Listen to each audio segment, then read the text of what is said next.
Fala galera, vem chegando aqui mais um episódio do nosso Podcast TV. E aí, Medina? Já curte, comenta e compartilha porque hoje vai ser pedrada. Hoje grandes aprendizados com uma história de vida lindíssima, hein, Gu?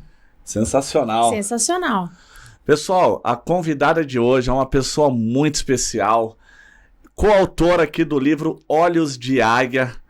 E assim, prepara aí o lencinho, o papel e a caneta, porque as histórias e os aprendizados que você vai ter nesse episódio vai ser incrível, vai ser a transformação de uma jornada, da jornada da sua vida. Então, com muita honra, eu quero apresentar, ela é psicóloga, psicoterapeuta, Maria Goretti, seja muito bem-vinda. Bem-vinda. Obrigada, querida. E aí, Maria Goretti? Bora bater um papo? Vamos. Maria Goretti, aqui eu e a Medina, Sim. Pode chamar ela de Rafa, né? Rafa. Eu prefiro Rafaela. Não, a gente sempre fala assim, que aqui é como se fosse a mesa da sala da nossa casa, sabe? Então, Sim. onde a gente traz pessoas, amigos, Sim. ou pessoas que têm histórias assim que são inspiradoras. Sim. E esse livro Olhos de Águia é um projeto que nós estamos juntos, de coautoria, né? Grandes histórias. Muitas. Mas assim, galera, de verdade, então, se eu sou honesto aqui no particular, eu tenho que ser honesto pro público também, né? O livro Olhos de Águia, ele é sensacional. Ele traz muitas histórias que vão te inspirar, que vão te trazer insights, aprendizados para você aplicar na vida. Sim. De verdade, todas têm a sua particularidade, mas a história que foi uma flechada assim no meu coração é a da Maria Goretti. Então, de verdade, estou muito feliz em te receber aqui. Muito obrigada. E hoje o papo vai ser bom. Vamos lá, Maria Goretti. Então, para a gente se apresentar, quem é a Maria Goretti? A Maria Goretti, ela vem assim, né, de uma história assim, muito sofrida, né? Muito sofrida. E essa história até contribuiu muito para eu me tornar a mulher que eu me tornei. Porque o sofrimento é assim, ou ele destrói você, acaba com você, você adoece, você enfraquece, ou você se torna uma pessoa resiliente. E eu tive resiliência quando eu comecei a trabalhar com 5 aninhos, batendo de porta em porta, vendendo as roupas que a mamãe costurava. E nós aproveitávamos também, o meu irmão ia com latão para pegar lavagem, resto de comida para alimentar um porco que havia lá no nosso quintal, né? Então, meu irmão ali e eu junto com as roupinhas. Esta fase foi uma fase feliz, porque ali eu descobri, assim, como era bom se relacionar com as pessoas. As pessoas, na verdade, compravam as peças para me agradar, mas eu achava que eu nem imaginava isso. Eu imaginava que eu consigo vender. Mãe, eu vendi tudo hoje. Eu estava ganhando um certo poder aí, uma ascensão. Então, essa fase foi muito boa. Eu ajudei muito minha mãe financeiramente, meu pai. Porque tudo que ela costurava, eu ia lá, as pessoas, o que tem hoje aí, Maria Goretti, o que ela fez? E eu compra, e eu fui ali naquela comunicação, né? Compra que você não vai se arrepender. Olha que lindo que minha mãe fez. Na verdade, as peças não eram assim, né? Então, ela não era uma grande costureira. Mas eu conseguia vender. Eu ficava muito feliz quando eu chegava em casa com aquele dinheirinho, sabe? Com aquelas moedas, aqueles centavos. Isso me proporcionava, assim, uma alegria de viver. A mamãe, infelizmente, ela foi uma pessoa muito doente, também teve toda uma biografia de vida que tem procedência, que ela era uma pessoa, assim, que de todos os filhos, o filho que ela precisava mais era da Maria Goretti, mas era o filho que ela mais maltratava. Então, os vizinhos tentaram várias vezes, assim, pedir, né, da Maria Goretti que a gente crie alguma coisa assim, porque ela tinha um hábito, assim, parecia que ela tinha um misto de amor e ódio, porque do nada, de repente, quando ela estava nervosa, ela vinha para cima de mim e me batia, de machucar mesmo. Então, essa foi a parte mais sofrida. Ela teve essas agressões físicas comigo. Até os 19 anos de idade eu passei por isso. Muitas vezes eu fui trabalhar, que depois ali eu fui trabalhar em escritório e tal, né? E eu chegava machucada. Eles viam, às vezes, minha roupinha suja de sangue. Então, essa parte foi uma parte muito triste da minha história. Mas o que teve de bom, eu não consegui sentir ódio dela. Eu tive um mecanismo de defesa que, eu não gostava quando alguém falava mal dela, ela é cruel, não. Eu era mãe dela psicologicamente, eu protegia ela, eu cuidava dela. E foi essa parte da minha história, foi muito, muito cruel. E teve também a questão da pobreza, né, Gustavo? Meu pai, ele era assim, aprendiz de mecânico. Então, você imagina o salário de um aprendiz de mecânico com 7 filhos. Ele ganhava pouquíssimo dinheiro. E ela trabalhava muito, né? Ela sempre na máquina de costura, costurando, e a Maria Gorete cuidando da casa e cuidando dos irmãos. Então, foi uma vida, assim, muito cansativa, né? Eu fui babá com 11 aninhos, né, do Vitor Manuel e da Ana Lúcia. Nós morávamos num barraquinho que era alugado, que tinha um casal de portugueses. Então, cuidar dessas crianças foi uma experiência maravilhosa.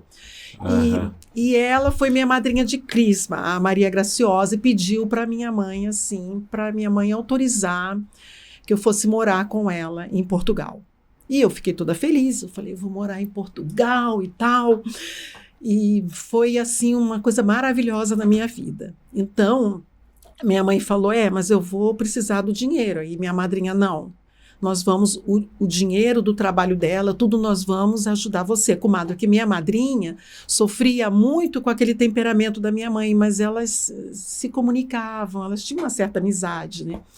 Então, me prepararam para ir para Portugal, minha madrinha comprou roupinhas novas, tudo, e minha mãe aprovou, fez a documentação, comprou a passagem, minha madrinha, ela comprou a passagem, e no dia que eu estava naquela fila com a minha mãe para entrar no navio, né, quando estava chegando a hora de eu entrar naquele navio, eu falei que eu não ia deixar minha mãe.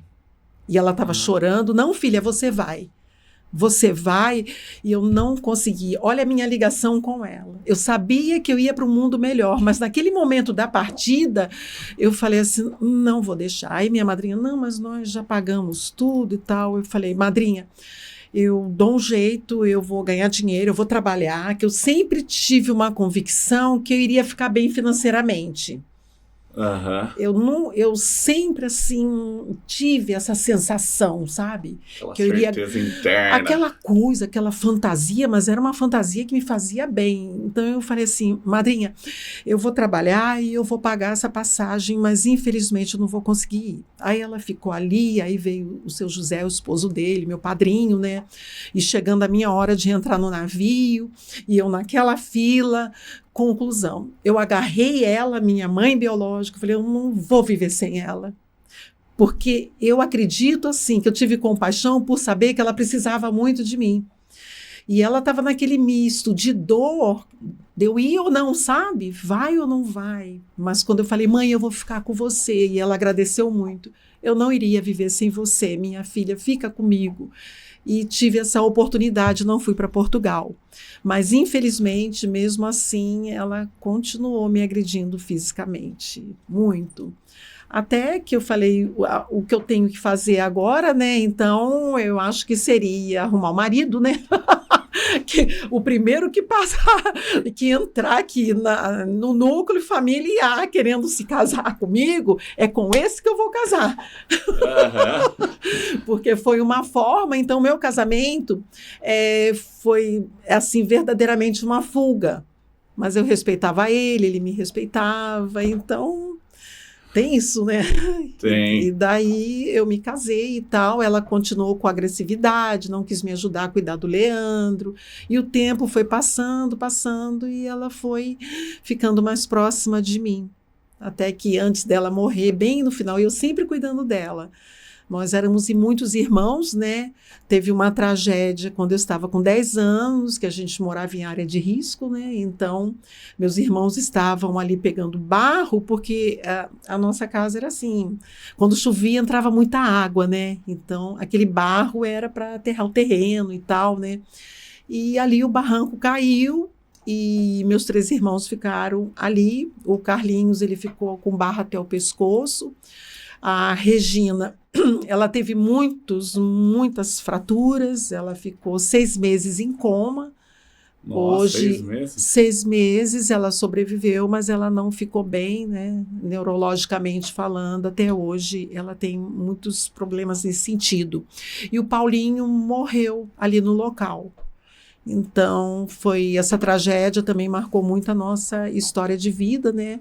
Esse lugar ali era um lugar, assim, que, infelizmente, onde tinha esse barranco todo, moravam muitos, assim, traficantes, né? Pessoas, assim, de um grau muito alto de risco, né? E eles gostavam muito dos meus irmãos. E a gente se relacionava com eles quando a minha mãe não estava em casa, a gente ficava no portão, eles passavam e ela nunca ficou sabendo disso. A gente chamava chapéu de couro, cada um eram assassinos cruéis, não ali com os vizinhos, mas eles viviam no esconderijo ali perto, mas eles davam alimento para a gente. Nós éramos muito bem tratados por eles. Tanto que quando um deles, a polícia ia lá e matava, nós sofríamos muito com aquele luto, porque nós conhecíamos a intimidade deles, né, com a gente. Eles tinham compaixão, principalmente em relação a mim.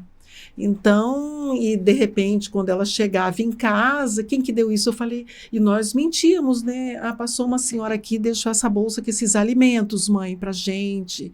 E ela nem ficou sabendo disso.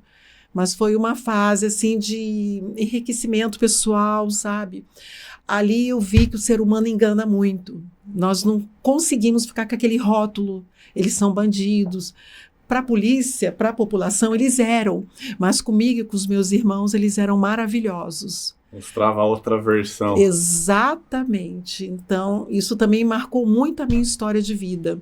A morte do Paulo, do meu irmão, foi um sofrimento muito, muito grande também. Então, é mais ou menos isso, hein? E todo esse período era quando você morava no Rio de Janeiro. Morava no Rio de Janeiro. E aí, depois que você casou, veio para Campinas. Aí eu... Onde entrou a psicologia, a psicanálise, assim, na sua vida, assim? Eu conheci esse moço, né? E ele infelizmente, ele não...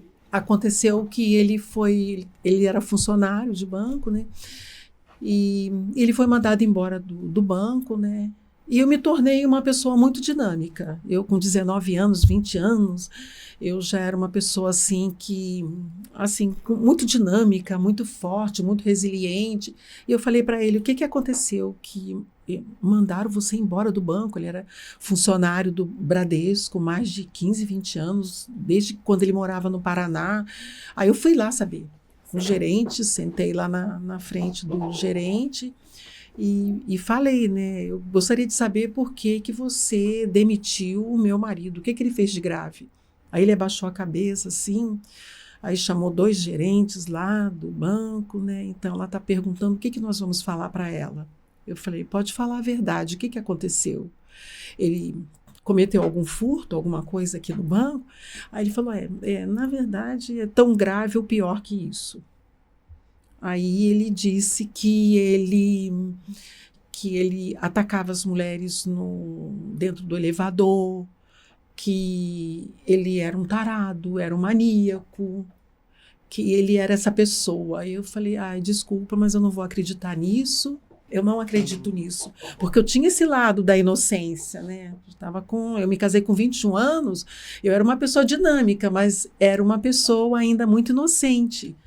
E aí ele estava lá fora, o que falaram para você? Aí falaram mentira, eles devem sentir inveja de você, por isso que mandaram você embora do banco, né? E ali eu não entrei nessa realidade, e com o passar do tempo no casamento, eu fui descobrindo assim comportamentos gravíssimos da parte dele. Aí teve a minha separação, eu me separei, que foi uma grande vitória, né? Eu consegui me separar dele, e esse também foi um lado muito, muito, muito triste. Ele cometeu muitos abusos. Sabe aquela minha irmã que participou lá do acidente, Sim. que ficou com muitas dificuldades, né, psíquicas, inclusive? Ele teve uma filha com ela. Misericórdia. Ele teve uma filha com ela e eu fiquei sabendo, né? E eu fui até lá e eu queria muito criar a Priscila. Eu me apaixonei pela Priscila e foi um momento muito difícil, minha mãe junto, ele ali de cabeça baixa e tal, e a minha irmã naquelas condições, né? E eu queria muito ficar com a Priscila se encantou por mim, e eu estava decidida que eu iria ficar com a Priscila, porque a minha irmã já estava com 6 filhos, já, né? Ela tinha vários transtornos. Mas só que a Priscila ficou comigo 6 meses, ela era muito doente e ela foi hospitalizada e veio a falecer. Então, teve esse momento também, né? Mas eu sinto que a Priscila, ela foi embora muito feliz, né? Porque ela teve qualidade de vida, ela me chamava de mãe. E eu fiquei tão encantada ali no meu relacionamento com a Priscila, né? Que eu estava cuidando da minha separação, mas eu falei para ele, eu gostaria de ter uma menina, eu sinto que eu vou ter uma menina. Então, antes de finalizar a separação, eu falei, eu sinto. E eu sempre fui uma pessoa assim, quando eu sinto aquela energia forte de alguma coisa, eu sei que vai dar certo. Eu falei, eu quero uma menina. Aí ele olhou assim, eu falei, eu vou ver meu dia fértil e eu vou engravidar de uma menina. E veio esse anjo na minha vida.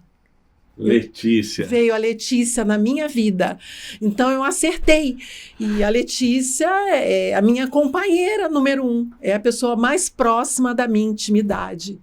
Então, assim, eu lembro que na época eu fazia terapia, a psicóloga Margorete, será que não é um mecanismo de defesa para continuar casada com ele? Eu falei, não é isso, eu vou provar para você que assim que a minha neném nascer, eu vou efetivar a minha separação, doutora. Eu vou ter uma menina. Então, isso aí também foi um marco na minha história de vida. É saber que eu tenho uma sensibilidade de captar que, de repente, vai chegar uma coisa muito boa na minha vida. E chegou. Então, acertei 100%. 100%. Não sabia o sexo dela, porque ela virava o bumbum, não mostrava o sexo. Então, eu ficava ali, ai, meu Deus. E no dia do nascimento, médico, hoje você vai saber o sexo, hein? Tá muito confiante que vai ser uma menina, hein? Eu falei, eu não tô confiante, eu tô convicta. Você vai fazer a cesariana e você vai ver que vem a Letícia. Eu tenho o Leandro e agora vem a Letícia. E ele ficou, meu Deus, a Letícia chegou, Gorete. Falei, viu? Então, isso aí foi algo assim que trouxe esses momentos, assim, sempre me deixaram muito feliz, assim, muito, muito grata pelo universo, né? Muito, muito feliz, né, de conseguir, assim, diante de qualquer dificuldade, algo assim maravilhoso, né, voltado para a coragem. E não me arrependo de não ter ido para Portugal. Foi muito bom ter ficado, porque eu fui a filha que cuidei dela.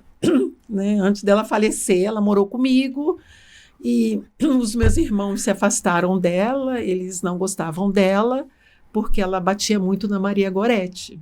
E eles ficaram revoltados com ela. E eu que fiquei ali até o final, os últimos momentos da vida dela, ela pedindo perdão, eu falando, não precisa, eu acho que eu não seria a pessoa que eu sou se eu não tivesse tido você. Então, foi uma história assim, de resiliência e ela sempre foi, sempre será o amor da minha vida.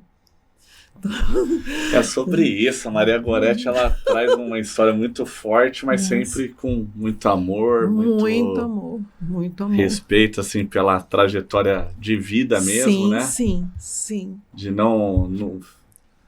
O que me impactou foi exatamente isso, por isso que eu recomendo todos a lerem um capítulo da Maria Gorete, porque... Eu vejo que assim, não sei se a vida sempre foi assim, mas eu vejo que no mundo de hoje as pessoas se prendem muito a uma dor. E tem dores da vida que te arrebenta mesmo, né? Tem fatos que vão acontecer que te destroem. Que é até o que eu falei aqui um pouquinho antes da gente iniciar a gravação, eu perdi minha mãe em 2022. Nossa. Eu nunca vi minha mãe se internar, nunca tive ninguém da minha família com problema de saúde. Nós descobrimos um câncer que ela contou em agosto, ela faleceu em novembro. Nossa, então, que rápido. tudo aquilo foi muito assustador, pela velocidade e tal. Sim. E é óbvio, quando você passa por esses impactos emocionais negativos, muda a sua vida, muda o seu interno, né? Você fica... verdade. Às vezes eu tava sorrindo pro mundo, mas distraído por dentro. Eu imagino. Mas de alguma forma, tem que seguir em frente. Eu me apeguei muito a Jesus, a Deus, a fé. Eu creio verdadeiramente que tudo tem um propósito e tal. Mas assim, você tem que seguir em frente. Você não pode deixar... Vive o luto, né? Não é no nosso tempo, é no tempo de Deus, um passinho de cada vez. Mas assim, é não ficar preso a essa dor, porque o que eu vejo é que quem fica preso às dores da vida não evolui, você fica escravo daquele sentimento. É lógico que com o passar dos anos, a vida traz cicatrizes que a gente vai carregando, mas é você poder olhar para essa cicatriz sem dor. É uma marca ali que está na sua história, né? Mas você olhar... e eu vejo isso, que muitas pessoas se apegam à dor. Às vezes até vejo pessoas que não têm tanto motivo, mas que poderia estar feliz e vai pra cima, mas se apegam a uma dor. É verdade. Que não julgando a dor do outro, não falo, cara, segue, entendeu? Tem gente que sofre muito mais do que isso, né? Muito mais. E a sua história, Maria Goretti, você passou por fatos assim que é muito impactantes. Da vida, do que você compartilhou no livro, então não é segredo, né? Tá no livro, não é segredo, né, Maria Goretti? Mas assim, a forma que você conduz essa história é com muita leveza e muito amor, assim. Então é inspirador, acaba inspirando a gente, assim. Muito obrigada. Quem tá passando por alguma luta da vida, se inspire na sua história, né, Maria Goretti? Que é real, uma história real. Isso me deixa muito feliz, muito feliz. E vou abrir um parêntese aqui. O dia da tragédia foi no dia 29 de junho. Né? Eu estava com 10 anos e meus irmãos, o Carlinhos, a Regina, no carrinho de mão. Né? A Regina estava com 3 anos, o Paulinho com 6 anos. Naquele carrinho eles foram lá buscar o barro. Nesse dia eu acordei muito mal. Eu acordei sentindo muita fraqueza, não conseguia levantar da cama. Não conseguia levantar da cama porque eu tive uma visão à noite. Não foi um sonho. Eu senti que eu precisava ir até a sala, eu acordei à noite. Quando eu cheguei na sala, era uma sala pequenininha lá do local que a gente morava. Eu vi aquela sala cheia de gente, tinha um caixãozinho em cima da mesa. Minha mãe estava sentada do outro lado de cabeça baixa e eu tive essa visão. E eu não queria contar isso para minha mãe, jamais eu contaria, né? Ela com aquele estado emocional, e eu não conseguia levantar da cama. E a dona Maria da Penha, uma vizinha, minha mãe falou, a Maria Goretti está doente, ela não consegue, o que dá? E a dona Maria da Penha falou, deixa eu ficar sozinha com ela. E eu comentei com a dona Maria da Penha. Eu falei, então, dona Penha, não conta nada para minha mãe, mas aconteceu isso. Aí ela falou assim, isso foi um pesadelo, foi um sonho, minha querida. Vai passar. Eu tinha certeza que não era um pesadelo. Eu levantei, eu estava acordada, e eu vi ouvindo vozes lá na sala. E quando eu cheguei lá, tinha muitas pessoas, minha mãe estava sentada, chorando. Meu pai estava sentado no canto da sala, e o padre, assim, em pé, abraçando ele. Eu vi essa cena. Era um caixão pequeno de uma criança, e não, foi tudo muito claro. Não foi um delírio, um sonho, uma alucinação, nada disso. E foi justamente nesse dia que aconteceu o acidente, o Paulinho se despediu de mim. Antes dele ir lá para o barranco, eu estava deitada, e ele chegou e falou, eu tenho uma coisa aqui para você, é uma cobra. Ele falava, eu falei, não, porque tinha muita cobra lá, né, mato, já viu, né? Eu falei, não quero. Aí ele me entregou uma goiaba linda, maravilhosa. Aí eu comi aquela goiaba e levantei, né, e ele foi lá para o local. Assim que ele chegou lá, aconteceu o acidente. Ele se despediu de mim. Aí eu fui lá para a cozinha e, de repente, eu ouvi um barulho e minha mãe correu. Tinha acabado de acontecer o acidente. E a sala, Dona Maria da Penha, conversou com todos os vizinhos. Ela falou, ó, o padre sentado naquele local, o caixão pequeno era o do Paulinho. E ali eu recebi um rótulo, né, que foi muito desconfortável, mas eu tive que aprender a lidar com ele. Recebi um rótulo de vidente. E eu nem sabia o que era ser vidente, né? Eu estava com 10 anos de idade. Então, meus pais tiveram que mudar dessa casa, desse local, porque as pessoas estavam me procurando ali. Todo mundo ia atrás da Maria Goretti, porque a vizinha comentou com o bairro inteirinho.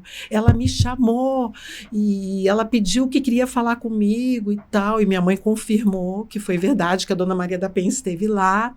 E ela me contou tudo. Ela contou que à noite ela viu o irmão, uma criança lá no caixão. Então, isso aí também foi mais um compromisso que eu tive na minha vida, né? Essas captações. Mas aprendi a lidar com isso também. Você aprende. Porque o sofrimento não tem jeito, né? É o verdadeiro mestre.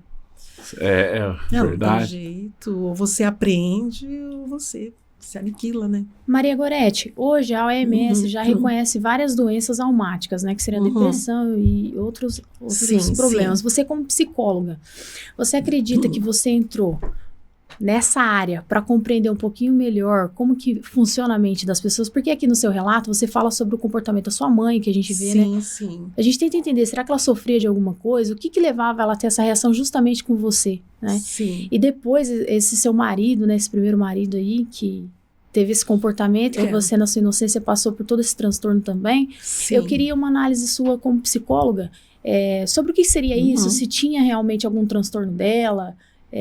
Por que de fato você entrou para psicologia? Tem a ver com isso? Essa questão do livro, né? Porque você mexeu em caixas aí do passado que eu imagino que não foram fáceis, e você, quando você fala de coragem, eu acho que justamente para trazer isso, para talvez, diante dessa situação que você passou, jogar luz para pessoas que estejam passando por situações assim. Sim. Então, eu achei nobre da sua parte. Só de você falar me dói, de verdade. Ouvir você falando, porque, sinceramente, eu acho que isso vai além de uma força humana. Você, com certeza, é uma pessoa extremamente ligada a Deus. Você tem uma luz diferente. Muito obrigada. E eu creio que a sua mensagem vai chegar. Pode ter certeza que o intuito do teu coração vai além da tua bondade. Você pode ter certeza que Deus vai usar você como instrumento e que essa mensagem vai chegar para quem tem que chegar. Porque eu estou absorvendo isso. Que você está falando aqui. Então, eu acredito que...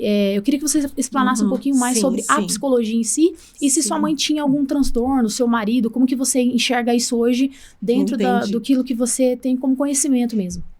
Então, na verdade, eu sinto assim que Deus, né? Deus para mim é o universo, é um todo. É um magnetismo, uma energia. Eu nunca vi Deus em forma humana.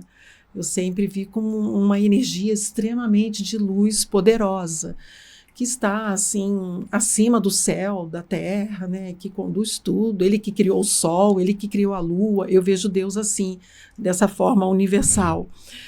Com relação à psicologia, eu queria era a medicina.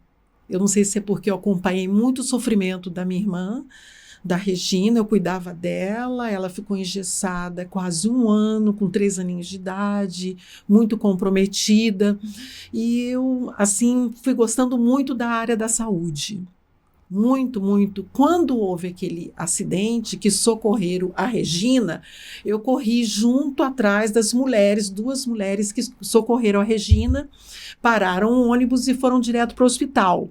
E eu lembro sentadinha ali e aquela equipe inteirinha de médicos cuidando da Regina. E eu olhava assim e fiquei encantada com aquilo. Eu falei, meu Deus, esse pessoal todo de branco, esses médicos cuidando dela. Eu achei aquilo maravilhoso. Ali eu me apaixonei pela medicina. Eu tentei medicina na Unicamp, em Bragança Paulista, né, na São Francisco, na PUC, e eu não entrei. Eu entrei na segunda opção, que foi psicologia, porque eu também sempre amei a psicologia, né? Sempre gostei muito da psicologia. Mas a medicina, assim, tocava no meu coração, assim, meu Deus, um dia eu quero ser uma médica e curar, assim, como curaram, ajudaram ali minha irmã toda acidentada. Eu tive essa fantasia, mas não consegui entrar em medicina, entrei em psicologia. E assim, na primeira aula, no primeiro dia do curso, eu me apaixonei pela psicologia. Eu falei, meu Deus, ela é maravilhosa. Então, eu fui uma aluna muito dedicada, muito apaixonada pela psicologia. E ali eu tive mais discernimento, mais entendimento em relação à figura de base, que é pai e mãe. E fui, assim, entendendo mais o sofrimento da minha mãe, que ela também teve uma história muito sofrida.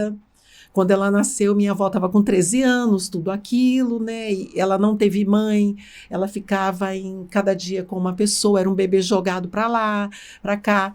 Então, eu fui entendendo a história de vida dela e nunca nutri mágoa em relação ao comportamento dela comigo. Eu nunca consegui odiar minha mãe, nunca consegui ter raiva. Eu acho que isso me favoreceu, essa paciência, essa resiliência, esse perdão. Tanto Sim. que na minha técnica de trabalho tem uma tríade que se chama gratidão, perdão e amor. Gratidão é a mãe do amor e o perdão é o pai.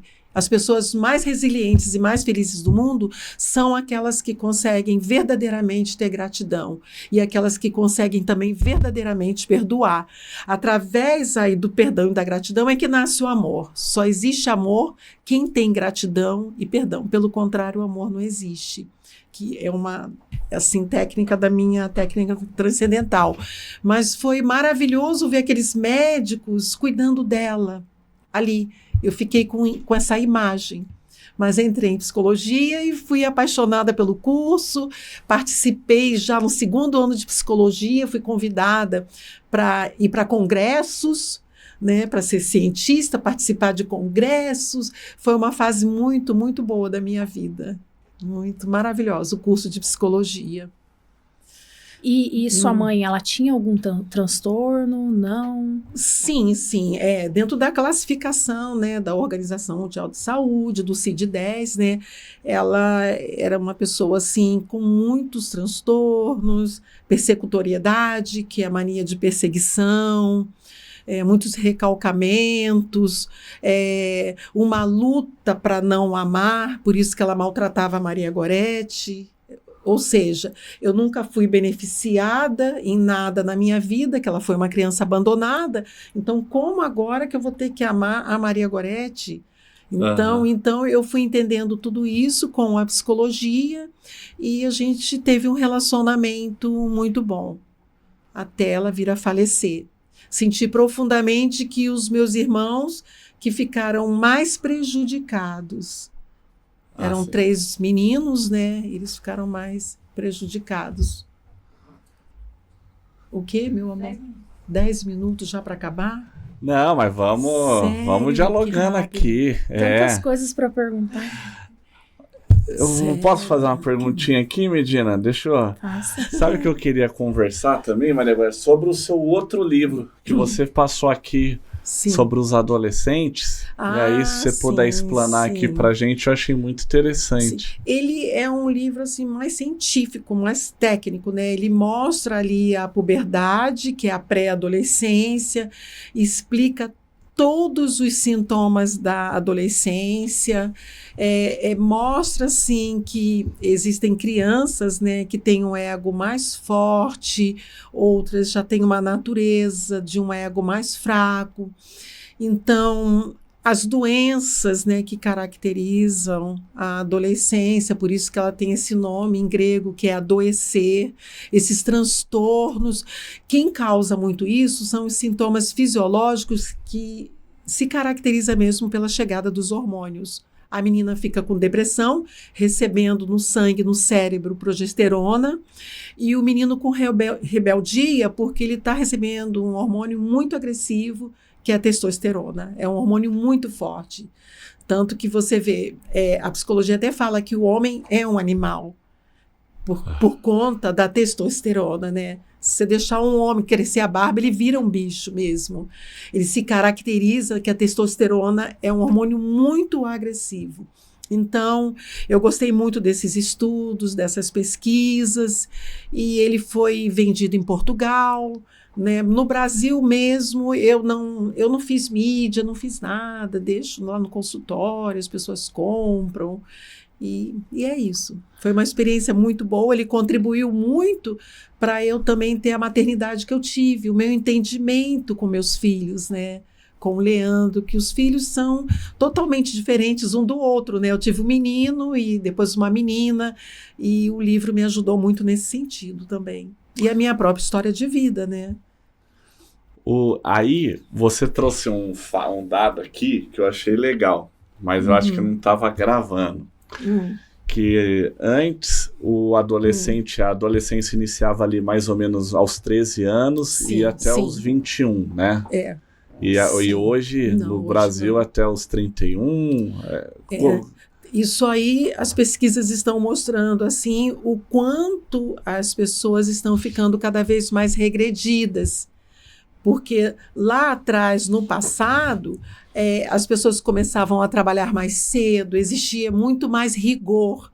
Era rigor. Não existia, assim, a televisão, os modelos, né, os modelos destrutivos, né? Então, era um mundo muito mais rigoroso, com limites. Eu comecei a trabalhar cedo, era uma outra cultura. E, infelizmente, acabou no mundo acontecendo, que isso é mundial, né? Assim, uma situação assim, de uma certa fraqueza dos pais, né? Porque eu entendo os pais, mas se o vizinho ali, o outro ali, com 21 anos já ganhou um carro, meu filho também vai ter o carro com 21, mesmo não merecendo. Os pais enfraqueceram muito em relação à educação dos filhos por conta dos próprios modelos televisivos, tudo isso. Aí a adolescência ela foi enfraquecendo, e o que aconteceu? Hoje você tem um número considerável de pessoas que dependem dos pais, mesmo até casados, dependem da ajuda financeira do pai. Muitos estão casados, precisam do dinheiro dos pais, que tem uma dependência. Então, na verdade, esses filhos que precisam dos pais ainda são adolescentes. Porque para fechar a adolescência se caracteriza assim a sua emancipação, principalmente econômica, o seu caráter. Hoje eu me mantenho, eu tenho meu dinheiro, eu trabalho. E muitos filhos precisam da ajuda dos pais. Então a adolescência foi se estendendo. Na Itália parece que ela vai até 36 anos. Na Itália, na Europa. É um país assim de primeiro mundo, né? Itália, Então, porque isso acontece, os pais vão favorecendo, é como se fosse assim, uma energia, assim, um determinado grupo de pessoas fez aquilo é o certo, é a maioria. Então, se todos aí deram um carro para o filho fazendo 21 anos, eu também vou ter que fazer. É complicado. Muito complicado. Mas não seria também um pouco do pensamento do seguinte, o que eu passei eu não quero que meus filhos passem, por exemplo? Minha mãe foi rigorosa comigo, minha mãe me batia, então nos meus filhos eu não bato. Sim. Será que não teve um pouco disso também? Olha, no meu caso, assim, não teve. Né? Porque eu tive uma educação extremamente rigorosa e eu conversava muito com eles, muito diálogo. Ela era muito próxima de mim, eu estava sempre acompanhando ela, eu viajava com ela, sempre junto, explicando, e ela assim, eu era firme com ela, mas agressão física, de machucar, isso jamais. Mas eu falava, você tem que tirar nota, você precisa ser uma excelente aluna, sempre com esse rigor, mas não com aquela pressão. E sempre valorizando, elogiando. Que bom, você conseguiu, meu amor, mamãe está feliz. Eu tive esse diferencial. Então, sim. Tanto que hoje o Leandro deu mais trabalho. Como o primeiro filho, né? Eu não tinha tanta experiência. Então, com o Leandro eu fui um pouco mais permissiva. Mas ele se ajustou. Hoje ele tem 2 franquias, ele é trabalhador, ele é honesto. É uma pessoa honesta, então os 2 são ajustados. Estão prontos para o mundo. Estão. Os filhos são do mundo, eles não são nossos. Sim, tem que deixar bater asa, né? Tem que deixar sim. Então é isso. Não, mas esse dado que você trouxe, eu nunca tinha ouvido essa informação, Tá. mas assim, de fato, conheço muita gente que vive, assim, infelizmente dessa forma, né? Assim, Sim. de ser, sei lá, 40 a mais às vezes e Sim. ainda ser um... Lógico, veio uma pandemia aí que bagunçou tudo, a questão de trabalho e tal, mas que assim, que não busca alternativa a não ser dependente de um pai ou de uma mãe, entendeu? E às vezes no mundo tem que buscar as alternativas ali, né, Maria? De forma honesta, íntegra, mas... Sim. Aquela frase lá que a gente falava pros vendedores, enquanto o mundo gira, o vendedor se vira, entendeu? Tem que estar em movimento. É verdade. E aí, Medina, e a Maria Goretti? Top demais, hein? Mais alguma pergunta? Eu acredito que ela tinha que voltar aqui fazer o episódio 2 pra falar um pouquinho mais. Que ela fala muito bem, né, amor? Pô, tá dando uma aula aqui. Nossa, uma aula. É verdade, muito obrigada. Que isso, Vim aqui hein, falar Lê? um pouquinho sobre psicologia com a gente, trazer mais conhecimento. Sim. A psicologia é uma ciência, assim, lindíssima. Eu sou apaixonada por ela. Resolvi lá minha frustração de não ter conseguido a medicina, né? Então, resolvi. No primeiro dia de aula, assim, a minha técnica de trabalho. Então, eu criei uma técnica, né? Naturalmente, espontaneamente, há 30 anos atrás, porque eu me formei em 1992. Que eu consegui terminar o curso de psicologia, né? E, assim, naturalmente, espontaneamente, eu chegando no consultório, uma paciente muito mal, eu falei para ela, acho que eu vou fazer alguma coisa diferente hoje em você. Deita aqui no divã, eu coloquei uma música, eu fui seguindo, assim, a minha intuição. Colocar uma música, deita, fecha os olhinhos. Aí, assim, por intuição, eu fui tocando, assim, no topo da cabeça dela, assim, e mentalizando coisas boas, coisas positivas para ela, aqui na testa, e aqui na garganta, e parando aqui, né, no meio aqui no tórax mesmo, né, que ali para mim é o coração. E a música tocando, né, e eu fazendo esses exercícios e eu recebendo uma energia muito, muito boa com isso. Eu percebi que naturalmente ela entrou em hipnose. Ela estava assim, com os olhos fechados, tá tudo bem aí? Ela não respondia. Ela estava hipnotizada. Só que eu nem sabia o que era hipnose. Eu não tinha nenhum conhecimento a respeito de hipnose. E também, com aqueles exercícios, eu também senti que eu também estava muito concentrada, também hipnotizada. Não ouvia nenhum barulho, nada, absolutamente nada. Eu estava 100% ali, cuidando dela. E ela ficou ótima. Ela, quando acordou, ela, tá tudo leve, saiu tudo. Aquele peso, saiu tudo foi resolvido. E eu fiz as perguntas, né? E o que você sentiu? Você sentiu medo? Não, parece que eu fiquei paralisada, principalmente com esses toques que você fez. Aí o que eu fiz? Eu vou procurar nos estudos, né? O que é isso, né? Ali eu descobri que nós temos 7 pontos de energia que se chamam chakras. Que esse do topo da cabeça é a glândula pineal, nós temos essa glândula aqui. Aqui nós temos, isso é científico, nós temos uma glândula aqui que se chama pituitária ou hipófise, que está aqui no meio da testa. Aqui tem uma glândula da garganta, que é a tireoide, que está aqui, onde eu toquei nela aqui também. E aqui tem a glândula thymus, que fica aqui, que é do coração. Então, estudando, eu falei, nossa, eu toquei nesses lugares aqui, nesses 4 pontos de energia. Ela ficou hipnotizada, então fui estudar hipnose.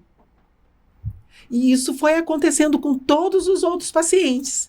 Depois dela, eu não sentava na cadeira, só depois que aplica a técnica que eu converso com ele. O que você sentiu? Como você está se sentindo agora e tal? Mas com todos foram assim. 33 anos atrás eu criei a técnica psicoterapia transcendental. E os estudos mostram mesmo, né? Os chakras eu nem imaginava, mas eu tive a necessidade de...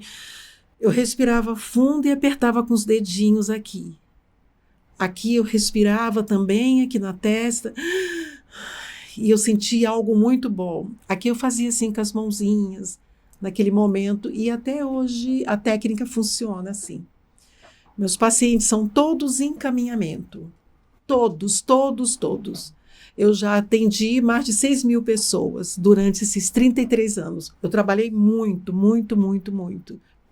porque né, mais de 6.000 pessoas. Sim, o que tem lá, assim, eu olho e falo, meu Deus do céu, quando eu vejo as fichas, né, todos eles são registrados, eu falo, nossa, eu trabalhei isso tudo. Neste mesmo ano, em 1992, também naturalmente, espontaneamente, eu tive uma ideia de fazer uma reunião ali no meu consultório. Eu falei, eu vou convidar alguns pacientes, né? Vamos fazer um café, alguma coisinha diferente aqui para a gente se reunir. Naquele dia, nasceu um grupo de estudos que está vivo até hoje, há 33 anos, que se chama Mandalma, Mandalas das Almas. Também por instinto, assim, eu falei, vamos fazer um círculo. Vamos. E eu nem sabia, né, que mandala é círculo sagrado, a Terra é uma mandala, o universo é uma... Eu nem sabia disso, né, que eu estava construindo uma mandala com eles. E ali foi maravilhoso também, entrou a musicoterapia e o grupo Mandalma tem 33 anos. Tem uma paciente que vai até hoje, que estava lá no dia 6 de setembro de 1992, a Roseli. Até hoje. Olha que legal. Esse grupo é maravilhoso. Nossos encontros, todo último sábado do mês. É sagrado. Todo último sábado do mês, nós temos o grupo Mandalma, que se chama Mandalas das Almas. Então, isso também me ajudou muito, né? Assim. Fala do livro agora, que você vai escrevendo para sua técnica. Sim. Vocês querem usar em si mesmo ou trabalhar com isso? Ah, sim. E finalmente, né, depois de tantos pedidos dos próprios pacientes, você não vai escrever um livro? Sinceramente, gente, eu não tinha tempo para pensar em livro. Eu trabalhava muito. Agenda lotada, muito mais, já passou de 6.000, já estamos em quase não sei quanto. E eu ali, agenda lotada. Eu falei, como que eu vou sentar? E as pessoas, escreve sobre isso que você faz na gente. Eu falei, mas eu não tenho tempo, e não tinha mesmo. E com a minha maturidade, né, eu fui cuidando mais de mim, e buscando, organizando meu tempo, trabalhando menos, e aceitando a lista de espera que me incomodava lá atrás, e agora eu fico com aquela lista, vou chamando aqueles que já estão na lista de espera, vou atendendo. Hoje eu tenho mais qualidade de vida, né? Eu faço academia, eu me cuido, eu quero ficar com os netos, eu trabalho menos, mas é difícil olhar a lista de espera, ela vai aumentando cada vez mais. Então, a psicoterapia transcendental, agora eu estou tendo mais tempo, né, para pensar em publicar o livro. Estou escrevendo o livro da psicoterapia transcendental. O objetivo é mostrar às pessoas que ela também pode se autocurar. Porque muitos em casa comentam, né? Quando eu me sinto mal, eu deito lá, eu ponho a mãozinha aqui, que eu sei que aqui é a glândula thymus, eu respiro fundo, e ali muitas vezes eu fico só respirando, que a respiração induz a hipnose, né? Eu falo, não para de respirar. Respirando, e ali ela se autocura, e isso é maravilhoso. Quantas e quantas pessoas, eu quero marcar um horário. Eu falei, não, vai fazer o exercício primeiro, depois você me liga. Ai, já consegui. Não vou marcar horário. Consegui sozinha fazer o trabalho de autocura. Eu estou ensinando isso e eles estão conseguindo, e funciona mesmo. Coloca a música lá, de preferência, né? Eu trabalho com as músicas do Kitaro, né? Então...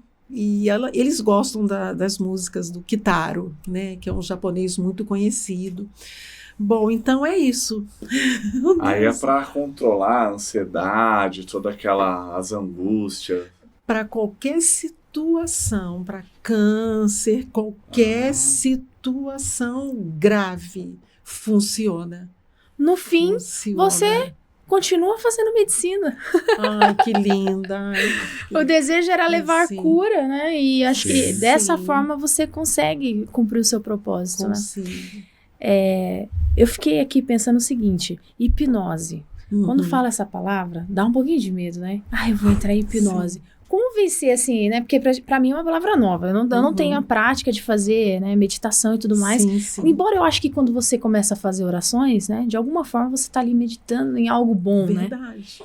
Mas sem esse Verdade. toque. Mas quando a gente fala Sim. de entrar em estado de hipnose, dá um pouquinho de Sim. medo, né? Como vencer essa barreira de, tipo, vou ficar inconsciente, né? Como que é isso? Eles ficam ali, né, na hora, eu já coloco a música. A minha música não é música de relaxamento, é uma música de estímulo, é muito alta. As músicas que eu coloco têm esse diferencial e eles ouvem aquela música e ali naturalmente fecha os olhinhos. A música contribui muito, né? A musicoterapia. Eles fecham os olhos, eles sentem que eu estou fazendo os toques. Às vezes eu vejo alguma outra parte do corpo também que precisa ser tocada, às vezes são os pés, os joelhos. Aqui atrás eu coloco a mãozinha na coluna, quando eu sinto que a pessoa está precisando de alguma ajuda em relação à coluna. E quando termina aquilo, eu desligo a música e alguns ainda ficam com os olhinhos fechados, porque está em hipnose, né? Porque não abre os olhinhos. Aí, oi, querida, acabou. Ai, e tem alguns que já abrem, desligou a música, que estão um pouco mais acordados, já acorda assim, ai, onde que eu estava? Eu só lembro, assim, que alguém estava me tocando aqui, cada um tem um relato diferente. E funciona, as pessoas ficam curadas, sim. Senão jamais elas iriam sair bem e encaminhar uma outra pessoa, né? Eu só vivo de encaminhamento. A minha agenda funcionou assim durante todos esses 33 anos. Minha filha testemunha que eu nunca fiquei desesperada. Eu não tenho paciente, tenho que fazer um marketing. Eu nunca passei por isso. Eu sempre tive a agenda lotada, porque eles ficam bem, eles sentem o resultado. E muitos casos, pessoas desempregadas, estou muito tempo sem emprego, Maria Goretti, me ajuda. Eu falei, não, vai dar tudo certo, vai dar tudo certo. E ali, quando termina a técnica, que ele vai embora mais aliviado, confiante, ele contribui para a cura dele. Ah, não passa 2, 3 dias, a agência me chamou. Entrei no banco, sabe? Então, são surpresas maravilhosas. E o que ele faz? Vai encaminhando outras pessoas. Né? Eu estava desempregado e 2 dias que eu fui lá, eu já estou trabalhando. E minimiza as doenças gravíssimas, o câncer, doenças muito tristes. Já recebi muitas pessoas quase em estado de coma e a pessoa ficou fortalecida. Alguns casos, ela veio a óbito, ela faleceu, porque ela já estava muito, muito debilitada. Mas ela teve uma outra visão assim, da morte, sabe? Ficou mais calma, mais tranquila, viveu um pouco mais, se despediu da família. Eu falei, o finzinho está chegando, acompanhando ela. Então, agora é só o momento de agradecer, perdoar, só gratidão, gratidão. Daqui a pouco você vai dormir e vai acordar num lugar melhor, porque a vida caminha para frente. E teve muitos pacientes faleceram, até por conta da idade, né? Se há 33 anos atrás eu já atendia muitas pessoas idosas, né? Muitos já partiram, né? Então, é isso. É isso. Que história. E a minha bebê já foi minha secretária, eu coloquei ela lá na infância só para atender as pessoas, né? Assim, fazer a lição da escola, para eu ficar acompanhando ela sentadinha ali, eu trabalhando, e ela lá na recepção. Falei, vai fazer a lição da escola, vai continuar, vai conhecer as pessoas que a mamãe conhece, do trabalho da mamãe. Ela ficou um bom tempo ali trabalhando, meio período comigo na recepção. Sim, Nadia. Desde cedo, tá se certo. tornou... Eu tenho um dom dela, eu não, gente. E se tornou essa pessoa responsável, bom, né? Carismática, educada. Não é por ser minha filha, mas ela é assim. Sim. Muito resiliente, muito batalhadora, muito responsável. Passei por momentos difíceis, porque muitas vezes estava atendendo algum paciente lá no final, 5h30, 6 horas da tarde, que eu tinha que ir fazer a janta, a comida dela, e eu chegava na recepção, ela estava dormindo no sofá. Quando era o último paciente, ela deitava no sofá e eu acordava ela, meu amor, perdoa a mamãe. Mas ela estava feliz, ela estava trabalhando. Uhum. E ela recebia pelo trabalho dela. Acabou. Letícia, parece aí do lado da sua mãe. Dá um oi pra câmera aqui. Ai, gente. Porque depois desse depoimento, né? Sim. Tantas coisas, né, que vem, não dá pra falar tudo, hein? É incrível, hein? Então, muita coisa. Nossa, gente, vocês merecem um segundo episódio com essa mestre de moinho. Aqui, galera, ó. Tá dando zoom aí? Abaixa um pouco. Quer sentar aqui? Puxa Não, a meu amor, cadeira não assim. precisa, não. Puxa a Já cadeira. apareci, né? Já apareci. Já? Já Então apareci. tá. É que você tá nessa daqui? Abaixa do lado da Parabéns, mãe. Foi ótima, corajosa. Linda, linda, maravilhosa. É muita coisa, gente. Olha o tamanho do meu bebê, hein? História, né? Olha o Se vocês tamanho. souberem, eu acho que você tinha que ter um podcast. Porque o que Pra ela contar tem tudo, de né? casos... A minha mãe, ela Sim. tem de casos atípicos. Pessoas que têm síndromes seríssimas.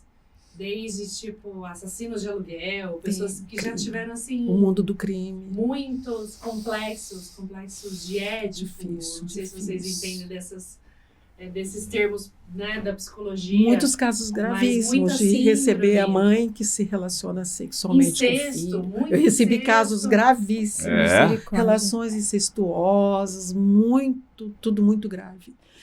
E o nascimento da Letícia também foi, assim, muito, assim, uma grande surpresa. Só que eu fiquei tão emocionada quando falaram, Letícia, eu parei de respirar e ela não teve oxigênio. Meu Então, Deus. não, perdeu o é? oxigênio.